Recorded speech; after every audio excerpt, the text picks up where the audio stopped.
había escuchado tu voz, Señor.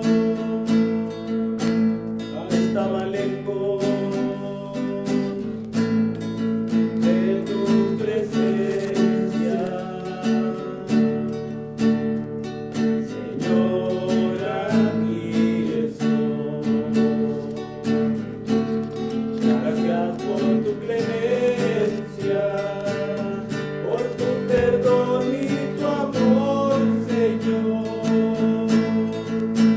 Gracias, Señor, gracias, Señor. Señor, te quiero pedir otra vestidura nueva, esta que traigo está gastada y en el andar se me manchó. También te quiero pedir un corazón como el tuyo, sin vanidad, sin orgullo, para poderte servir. Señor, aquí estoy. Perdona mi tardanza, no había escuchado tu voz, Señor. Andaba lejos de tu presencia. Señor, aquí estoy. Gracias por tu clemencia, por tu perdón y tu amor, Señor. Gracias, Señor, gracias, Señor. Señor, te quiero pedir otra vez una nueva, esa que traigo está gastada y en el andar se me manchó. También te quiero pedir un corazón como el tuyo, sin vanidad, sin orgullo, para poderte servir. Señor, aquí estoy. Oh Padre Santo, oh bendito Dios, Santo Espíritu de Dios, está nuestro corazón contrito, Señor, y humillado por esta desolación de nuestros templos, Señor. Solamente podemos estar un grupito de las personas que vienen a colaborar el servicio, nada más, Señor. De resto todos tienen que estar recluidos en la casa. Oh Padre Santo, oramos, Señor, en este momento con un corazón conmovido, un corazón humillado, Señor. Te pedimos perdón, Padre Santo, por todas las dificultades que estamos padeciendo en este momento a causa tal vez de nuestra rebelión, Señor. Oh Padre Celestial, bendito Dios, Señor. Oh Santo Espíritu de Dios, pasa rápido esta calamidad, te lo rogamos, Señor. Y te pedimos por todas las personas que están padeciendo, que sufren, Señor. Por las personas que han perdido a sus seres queridos, por los que están padeciendo esta enfermedad, Señor. Y por las personas que están cuidando de los enfermos, Señor. Oh Santo Espíritu de Dios, bendice a cada uno de los hermanos y hermanas de la Iglesia El Príncipe de Paz, cuyos nombres están acá en este lugar, Señor. Oh bendito Dios, Santo Espíritu de Dios, te los encomendamos. Cuídalos, Señor, bendígalos, cúbralos con tu manto de gracia, Padre Santo. Y vamos a continuar, Señor, alabando y bendiciendo tu santo nombre, porque eso es lo que queremos hacer, Señor, cada domingo. Alabar y bendecir. Vamos a continuar cantando y alabando, Señor. Vamos a la alabanza. Vamos a las alabanzas. Vamos a seguir alabando y bendiciendo al Señor. Aleluya. Que la alabanza no se acabe, que la alabanza no se termine. Adoremos al Señor. Bendito sea, Señor, Padre Santo. Aleluya. Gloria a Dios. Vamos a continuar, hermano Rauda y Javier. Te alabo, mi Señor, te alabo, porque tú eres el todo para mí.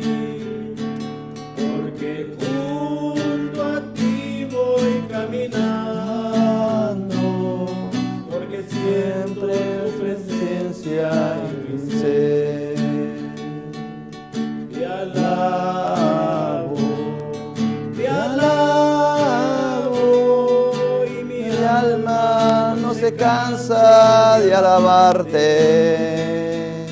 Te alabo, porque vida existe en mi ser.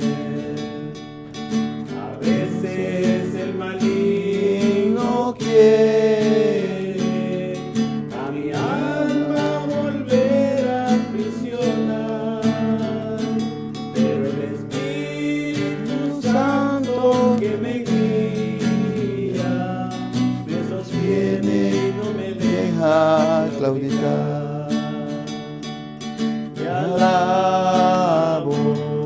Te alabo, y mi alma no se cansa de alabarte. Te alabo,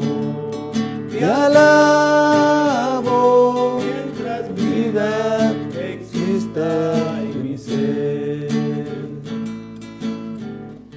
Aleluya, gloria a Dios. Padre Santo, gracias te damos, Señor. Aquí estamos, hermanos y hermanas, iniciando nuestro servicio de adoración de las 11 de la mañana. A las 10 de la mañana ya tuvimos un servicio con un grupito de personas. Hoy a las 11 y a las 12 de nuevo tenemos 3 servicios. Yo me siento gozoso porque tengo la oportunidad de predicar 3 veces el mismo tema de diferentes ámbitos.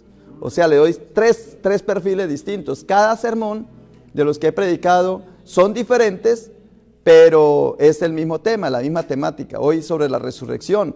Estamos apoyados en el Evangelio de Juan, en el capítulo 20 del 1 al 10 de Juan en la resurrección. Entonces vamos a seguir alabando y bendiciendo al Señor y luego voy a la predicación. Sigan ahí conectados, vamos a tener una predicación hermosa, bendecida, de edificación para su vida, de fortaleza, para que todos salgamos adelante ante esta dificultad que tenemos, de la crisis que estamos viviendo. Dicen que nunca vista, pues yo nunca la había visto, porque yo soy jovencito, tengo 57 años nada más. No me acuerdo del de 1918 y tampoco me acuerdo del siglo XIII, no había nacido. Entonces, o sea que esto no es extraño para la humanidad, pero sí para las nuevas generaciones, claro que es de extrañar. Pero vamos a tomar ánimo. Esto es lo que queremos, servirles a ustedes a través de todo lo que necesitan. Por eso estamos al servicio de cada uno de ustedes. Mi teléfono es el 830-719-7887. 830-719-7887 y estoy para servirles. Claro que hasta que me arreglen el carro, después de la lluvia de granizo que hubo anoche, pero ahí vamos. Entonces, estamos para servirle espiritualmente, sobre todo porque ese es nuestro trabajo, este es nuestro servicio esencial. Cuando hablan en este momento de crisis en los Estados Unidos, se dice essential service. Nosotros como iglesia estamos dentro de los servicios esenciales para la humanidad. ¿Qué mejor servicio que es los momentos espirituales? En que si tomamos fuerza espiritualmente, nuestra alma va a estar bien y nuestro espíritu, nuestro cuerpo mucho mejor. Muy bien, entonces vamos a seguir alabando y bendiciendo al Señor.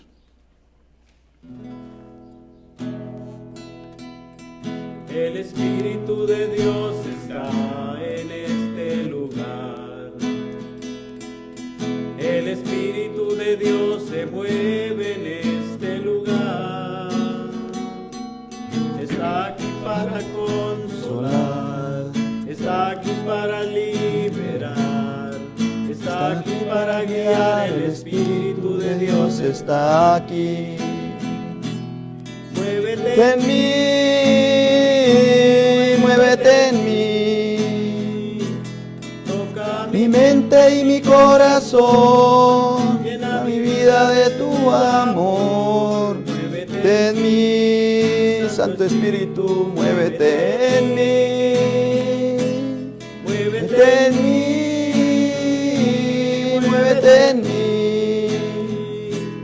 Toca mi mente y mi corazón, llena mi vida de tu amor. Muévete en mí, Santo Espíritu, muévete en mí. El Espíritu de Dios está en este lugar. el Espíritu de Dios se mueve en este lugar. Está aquí para consolar, está aquí para liberar, está aquí para guiar, el Espíritu de Dios está aquí. Muévete en mí, Muévete en mí.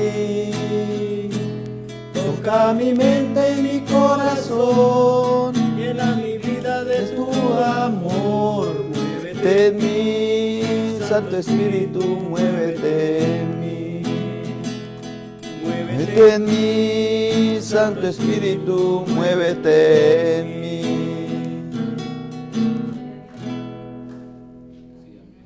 Aleluya, gloria a Dios. Cristo vive y a su nombre gloria.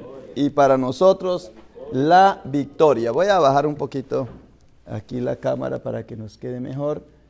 Y luego, hermanos, estamos predicando sobre la resurrección de nuestro Señor Jesucristo.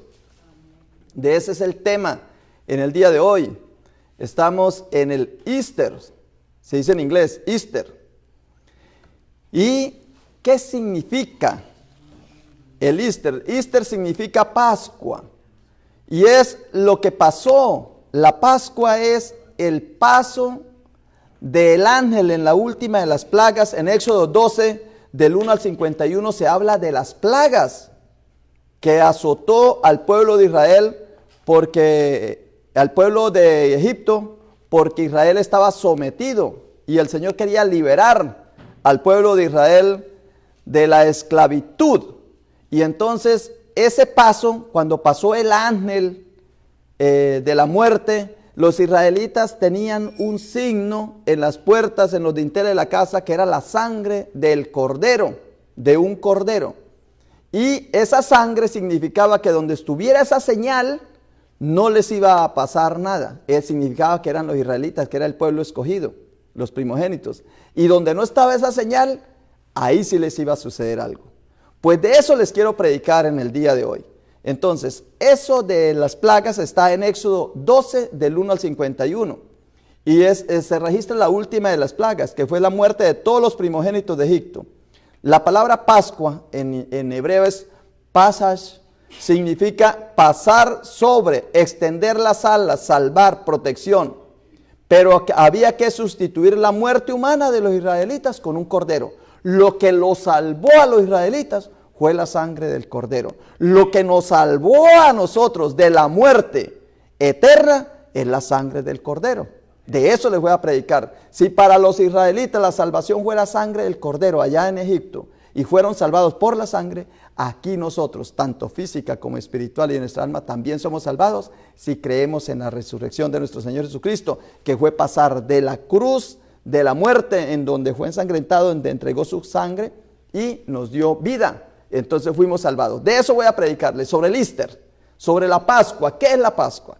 Entonces, voy a concluir cuál es la mejor manera de nosotros usar la sangre de Cristo. ¿Cuál fue la mejor manera de usar los israelitas la sangre de Cristo, de la sangre del cordero? Ponerla en el lugar donde Dios dijo que la pusiera, en el dintel. Ahora nosotros, ¿dónde vamos a poner la sangre de Cristo? De eso es que les voy a predicar en el día de hoy. Pero antes voy a hacerles una pequeña introducción. Vea, el cordero, esto es para saber nosotros y para entender que así como el cordero pascual del Antiguo Testamento, así de esa misma manera es muy parecido, muy semejante al Jesucristo, el Cordero de Dios que quita el pecado del mundo, que lo reseñó Juan el Bautista. Entonces, el Cordero de Pascua debía ser un cordero macho, y Jesucristo era varón. Y sin macho y joven. Primero, el cordero debe ser un cordero macho y joven. En la primera predicación de hoy, que ojalá la vean, dije yo, ¿tú qué semillas estás sembrando? Ya allí, cuando estás temblando por el Alzheimer, Cuando ya no te por el Parkinson y estás ido por el Alzheimer, dice, ahora sí, Señor, te entrego esta semilla. Dice que si tú siembras una semilla mala, pésima, contaminada, los frutos van a ser malos. Entonces, la resurrección es sembrar una semilla para que resucite algo. Eso lo prediqué en la primera. Eso tienen que ir al primer video. Ahora es prácticamente lo mismo. Dice que para que ese cordero fuera eficaz, fuera efectivo, su sangre fuera efectiva, tenía que ser macho y joven. Y eso lo dice en Éxodo 12:5. Dice, el animal seleccionado deberá ser un macho de oveja o de cabra de 1 año y que no tenga ningún defecto. Y si leemos a Lucas 3:23, dice, Jesús tenía unos 30 años cuando comenzó su ministerio público. Esto lo que nos está diciendo, hermanos, es, tú dediques tu juventud, tu fuerza, tu vigor al Señor en este momento. Eso es lo que nos está diciendo la palabra. No esperes que estés, o yo, Ricardo, voy a predicarme a mí mismo. No esperes, Ricardo, que tú estés añejado, ya vuelto nada, acabado, para decir, ahora sí, Señor, ya no voy a pecar. Ahora sí, Señor, ya no voy a portarme mal. No, tengo que portarme bien es cuando puedo, porque ya cuando no puedo, ¿qué mérito tiene? Por eso dicen por ahí que cuando uno está adulto, como ya no se puede portar mal, entonces se pone a dar consejos. Por eso las personas mayores son muy buenas consejeras. Pero mire que Jesucristo entregó lo mejor de su vida. Los 30 primeros años, 3 predicando, 33 años, a servirle al Señor. Eso es lo que nos está diciendo el Señor. Y entonces algunos dicen por ahí, no, lo que pasa es que en esa época la gente vivía muy poquito. Claro, pues ya una persona de 40 años ya era un anciano, porque la gente se moría a los 40, 50. Luego significa que Jesús murió como hoy día puede morir una persona de 80. No es así. Era joven de verdad. Porque dice en Génesis 6:3, entonces el Señor dijo, mi espíritu no tolerará a los humanos durante mucho tiempo, porque solo son carne mortal. En el futuro la duración de la vida no pasará de 120 años. Y eso fue en el Génesis. Jesús vivió hace 2000 años. Significa que ya un anciano, ya era persona de 120 años. Llegaban a 120 años, pero Jesús dedicó su juventud a servirle a Dios. El Señor nos llama también para que nosotros le dediquemos al Señor nuestra juventud. Y el Salmo 90:10 dice, los días de nuestra edad son 70 años y si en lo más robustos son 80. Con toda su fortaleza es molestia y trabajo porque pronto pasan y volamos. Luego significa, hermanos, que si tú eres un joven todavía, si tú estás aliviado, si tú tienes la mente lúcida, si todavía puedes hacerlo, hazlo en este momento. Conviértete, pasa del pecado a la gracia, del hombre viejo al hombre nuevo y sírvele al Señor. Eso es la resurrección de nuestro Señor Jesucristo. Ese es el paso. Debemos dedicarle nuestra juventud, nuestro vigor y las energías a servirle al Señor. Primer punto. Segundo, dice que tiene que ser joven y sin mancha. En 1 de Pedro dice que Jesús era sin mancha porque dice, 1 de Pedro 1:18 dice, pues ustedes saben que Dios pagó un rescate para salvarnos de la vida vacía que heredaron de sus antepasados. No fue pagado con oro ni plata, los cuales pierden su valor, sino que fue con la preciosa sangre de Cristo, el Cordero de Dios, que no tiene pecado ni mancha. Luego el Señor nos dice, hermanos, que Jesucristo es parecido al Cordero, así como la Pascua, que sacó a los israelitas de la esclavitud, a nosotros el Señor nos está sacando de la esclavitud. Allá fue con la sangre de un cordero, aquí es con la sangre de otro cordero. Allá era de una ovejita y aquí es con el Hijo de Dios, como dice Marcos 15:39. Dice, el oficial romano que estaba frente a él al ver cómo había muerto, exclamó, este hombre era verdaderamente el Hijo de Dios. Amén. ¿Ve? Cuarto o tercero, dicen que al cordero en el Antiguo Testamento había que mantenerlo vigilante y a Jesucristo lo mantenían vigilante. En el Antiguo Testamento dice en 12:6, cuiden bien al animal seleccionado hasta la tarde del día 14 de este primer mes. Entonces la asamblea de la comunidad de Israel matará su cordero o cabrito al anochecer. Y mire lo que dice Lucas 11:53. Diciéndoles él estas cosas, los escribas y los fariseos comenzaron a estrecharle, o sea, como a cuidarlo, en gran manera y a probarle a que hablase de muchas cosas, acechándole, ¿ve? Vigilándolo, no le perdían la vista al Cordero y procurando cazar alguna palabra de su boca para acusarle. El Cordero antiguo lo cuidaban, a Jesús también fue vigilado, para que no se les fuera, porque al Cordero había que cargarlo de los pecados y matarlo para su sangre. Pues nosotros con Jesucristo pasó exactamente lo mismo lo que hizo Dios. En cuarto, el Cordero para purificación y remisión de pecados. ¿Para qué murió el Cordero allá en los israelitas? Para darles vida a los israelitas, allá en el pueblo de Israel, cuando Israel estaba en Egipto. Fue para darles vida al pueblo de Israel. ¿Y para qué Jesucristo murió por nosotros? Para darnos vida también. Allá para sacarlo de la esclavitud del pecado, de la vida física, y a nosotros para sacarnos de la esclavitud del pecado. Dice en Hebreos 9:22, de hecho, según la ley de Moisés, casi todo se purifica con sangre, porque sin derramamiento de sangre no hay perdón. Dice Hebreos 9:22, refiriéndose a la ley antigua. Y en 2 Corintios 5:21 dice, al que no conoció pecado por nosotros, lo hizo pecado para que nosotros fuésemos hechos justicia de Dios en él. Hay dos cosas importantes en la Biblia. Uno es la justicia de Dios y otro es el amor. Dice que Dios es amor y que nosotros debemos amar a Dios y al prójimo como a sí mismo. Y la otra es la justicia, que tiene que haber un equilibrio, una balanza. La justicia, no seríamos justos si no miramos un punto de referencia, un estándar. Y nuestra medida de la justicia es nuestro Señor Jesucristo, que Él con su sangre nos redimió, nos cambió. Hubo remisión, y remisión significa perdón. Con la sangre de nuestro Señor Jesucristo es que nosotros hemos sido perdonados. Muy bien, he predicado 4 cositas. 1, que el Cordero de Dios debía ser joven. Sí. 2, que el Cordero de Dios era sin mancha. Sí, Jesucristo también lo fue. 3, que había que mantenerlo en vigilancia. Claro, lo mantuvieron en vigilancia. 4, que el Cordero de Dios, su sangre era para purificar de los pecados. Sí, aquí lo dice, hemos probado por Hebreos 9:22 y 2 Corintios 5:21. Ahora, para concluir, hermanos, ¿cómo debemos usar nosotros la sangre de nuestro Señor Jesucristo? Hay un canto que dice, cúrame, Señor, con tu sangre. O dice, la sangre de Cristo tiene poder, tiene poder. Sí, la sangre del Cordero allá tenía poder. Pero ¿qué tal que los israelitas, en vez de ponerla en los dinteles de las casas, como mandó el Señor Jehová, Dios, Yahvé, como Dios le mandó, le hubieran echado la sangre a una mata, a una planta? ¿O qué tal que lo hubieran tirado no en el dintel de la puerta principal, sino por allá por la puerta trasera? O sea, que hay que hacerlo como el Señor lo dice. Cuando uno dice, la sangre de Cristo tiene poder, sí, la sangre tiene poder, pero úsala adecuadamente para que el poder sea eficaz. Una medicina tiene poder, pero el médico le dice, vea, tómese una pastilla cada 6 horas. Y tú te tomas una y a los 3 días se acuerda que tienes que tomarte otra y después dice que la medicina no le sirvió.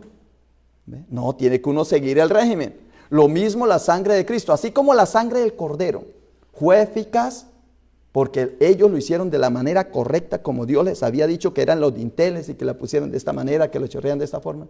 Así nosotros tenemos que usar la sangre de Cristo. Y les voy a dar 3 maneras de cómo se usa la sangre de Cristo. La primera es de Juan 1:7. Dice, la sangre de Cristo nos purifica de pecado. En primera de Juan 1:7. La sangre de Cristo nos purifica del pecado. Luego significa que tenemos que nosotros decir que sí somos pecadores. Y hay gente que dice hoy día, dice, no, pues no hay pecado. Yo no he cometido pecados. Pues no, el pecado es el vecino. El pecador es el vecino o la vecina, pero yo no cometo pecados.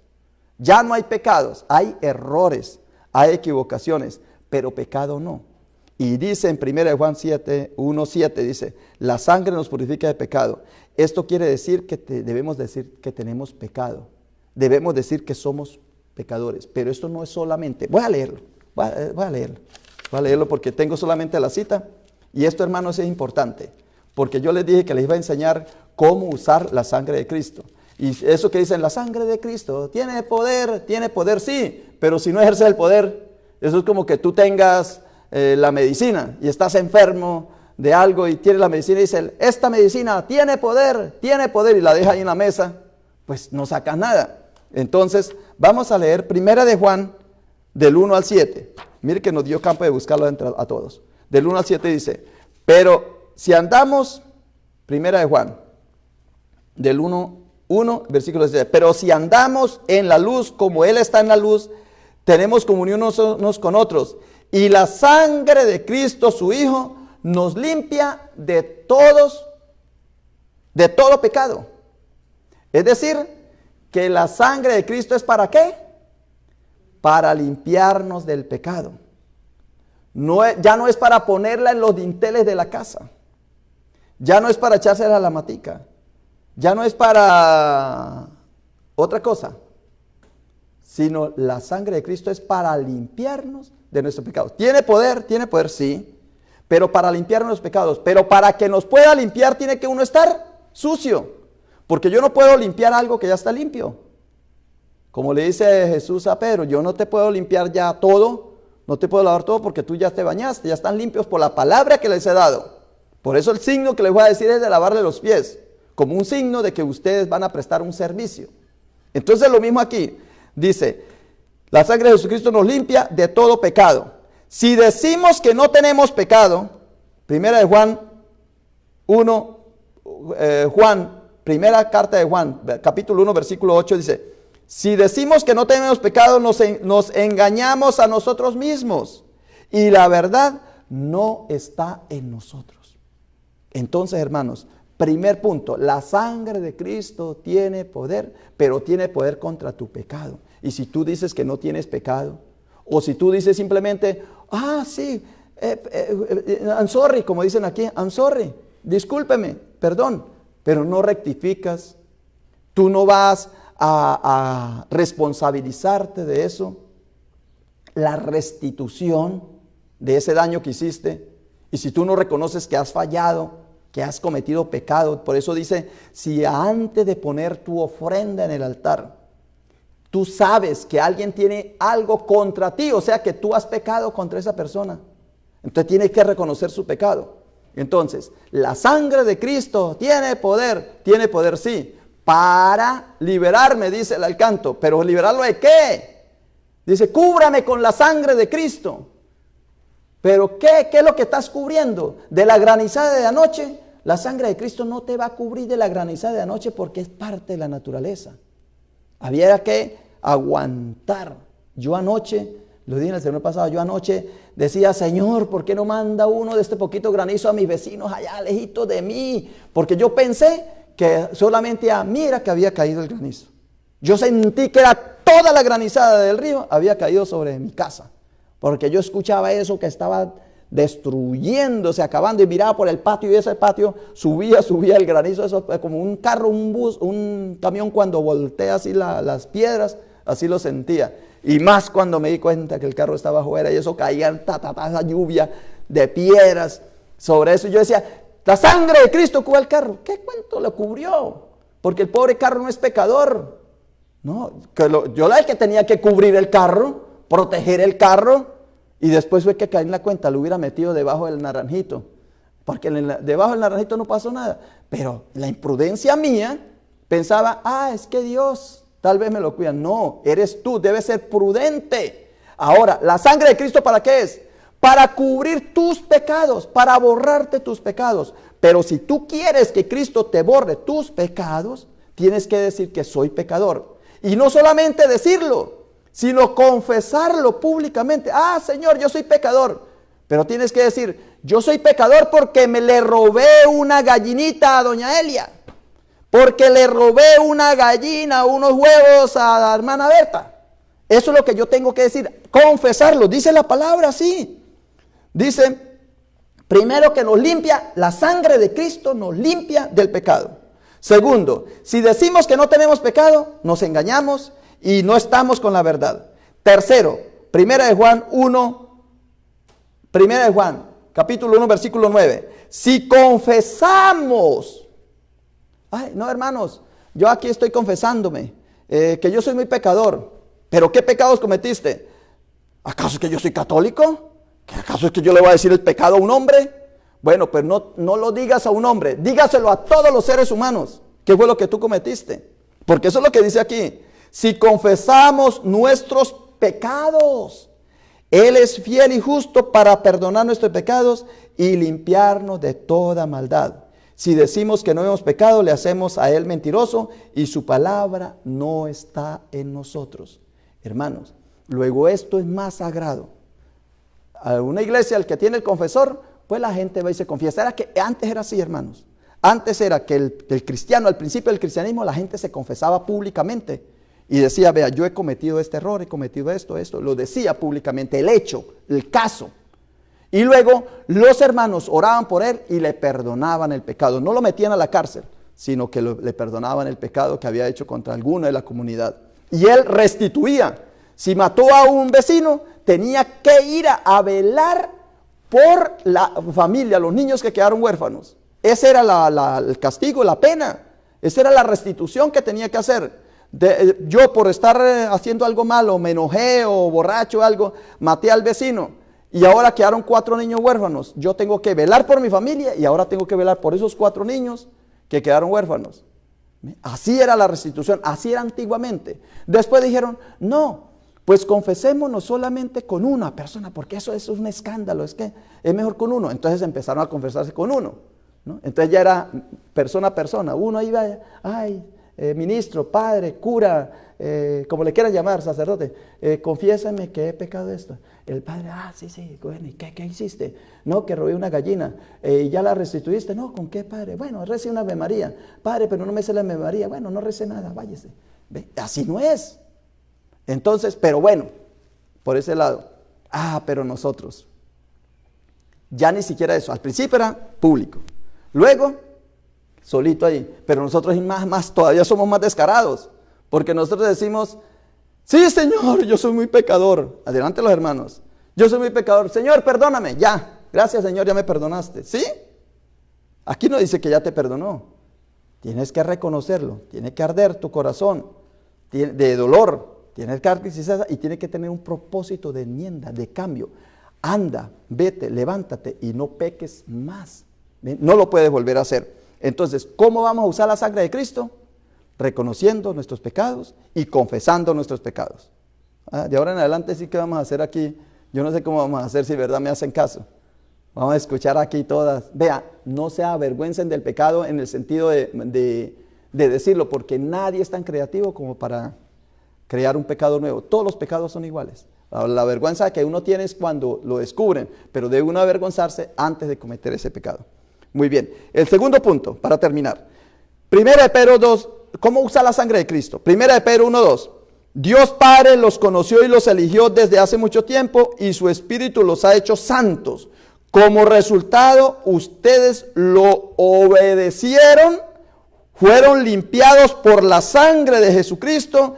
Que Dios les conceda cada vez más gracia y paz. La sangre de Jesucristo, dice, es para limpiarnos y para que nosotros seamos obedientes. ¿Qué es obediencia? Es hacer la voluntad de nuestro Señor Jesucristo. Jesucristo, cuando estaba en la cruz, dijo 7 palabras. Pero en ningún momento dijo, Señor, ¿por qué me pusiste en esto? No, él antes de la cruz fue donde lloró, botó lágrimas de sangre y dice, Señor, no quiero morir, aparta de mí este suplicio, aparta de mí este cáliz, pero no se haga mi voluntad, sino que se haga la tuya. Y esa es la obediencia. Obediencia es aceptar la vida que Dios nos ha dado, aceptar como estamos. Es el obedecerle. Y tercero, está en 1 Corintios 11:28. Por tanto, pruébese a sí mismo y coma así del pan y beba de la copa. Porque el que come y bebe indignamente sin discernir el cuerpo del Señor, juicio come y bebe para sí. Por lo cual hay muchos enfermos y debilitados entre nosotros y muchos duermen. Yo lo pongo aquí en 2 puntos. 1, que es la Santa Cena, la Eucaristía, el pan eucarístico. Si alguien, porque ahí está la sangre de nuestro Señor Jesucristo, dice, esta es mi sangre, este es mi cuerpo, lo dice. Dice, si alguien se acerca a comulgar, a participar de la Santa Cena, sin discernir, sin entender, sin saber y sin aceptar y creer que ese es el cuerpo y la sangre de Cristo, dice que está cometiendo pecado y está siendo condenado. Dice, juicio come y bebe para sí, y por lo cual hay muchos enfermos y debilitados entre vosotros, y muchos duermen, o sea que muchos murieron. Hay que discernir. Y segundo, hay que discernir si tú estás en el cuerpo de Cristo verdadero, porque la iglesia es una sola. Si Cristo es la cabeza y nosotros somos su cuerpo, no puede tener dos cuerpos. Hay una cabeza y un solo cuerpo. No son dos cuerpos, un solo cuerpo. Por lo tanto, ¿estás tú en la iglesia verdadera? ¿Cuál es la iglesia verdadera? La que respeta cabalmente, discierne la Santa Cena y discierne la palabra de Dios. Esa es. ¿Estás tú entendiendo la palabra de Dios? Porque cuando leemos en el Evangelio dice que cuando Pedro y el otro discípulo entraron, ahí sí creyeron y entendieron lo que la Sagrada Escritura les decía. Pero ¿tú crees que estás en la iglesia verdadera? Cuando tú no cumples lo que dice aquí, dice, ¿por qué me dices Señor, Señor? Dice la palabra. ¿Por qué me llamas Señor, Señor y no hacéis lo que yo os digo? ¿Tú crees estar en la iglesia verdadera? Se lo dejo a tu criterio. Porque no puede haber dos iglesias. Tiene que ser una iglesia, una, santa, sin mancha, dice, inmaculada, pura, limpia, como es tu cuerpo. Dice que yo te he escogido desde antes de la creación del mundo para que estés delante de mí, santo y sin mancha. Y dice, yo quiero ver una iglesia. Eso está en Efesios 5, 27. En Efesios 5, 27 dice una iglesia sin mancha, incorrupta, que no tiene corrupción. ¿Y por qué mucha gente no viene al cuerpo de Cristo? Dice, porque allá son muy corruptos, allá son muy hipócritas, allá no cumplen la palabra. Como decía Gandhi, dice, qué bonito el mensaje de Jesucristo. ¿Y por qué tú no haces cristiano? Porque los cristianos no son obedientes a Cristo. ¿Ve? 3 puntos entonces para saber si hemos resucitado y si hemos aceptado la sangre de Cristo. La Pascua, el Easter. Decimos, estamos en Easter, pero ¿qué es Easter? En Easter es que tú dices, sí, yo soy pecador. Y como pecador me confieso delante de Dios y delante de ustedes que sí soy pecador, que he fallado y que voy a cambiar. Porque es que hay pecados ocultos y pecados que se ven. Porque no hay nada oculto que no llegue a revelarse. Y ahí se revela. Segundo, tenemos que ser obedientes a la palabra de Dios. Dice que por la sangre de Cristo fuimos redimidos, fuimos bendecidos y vamos creciendo más en gracia y en paz, limpiados por la sangre de Cristo, pero si somos obedientes. Y tercero, tenemos que tener discernimiento en la cabeza. Discernir. De verdad, yo creo cuando voy a compartir la Santa Cena, yo creo que es el cuerpo y la sangre de Cristo. No digamos que es un símbolo o que esto represente el cuerpo y la sangre de Cristo. No, dice, esto es mi cuerpo, esta es mi sangre. El que come mi carne y bebe mi sangre tiene vida eterna, porque mi carne es verdadera comida y mi sangre es verdadera bebida. Y segundo, ¿estás en el cuerpo de Cristo? ¿Estás discerniendo cuál es el cuerpo de Cristo?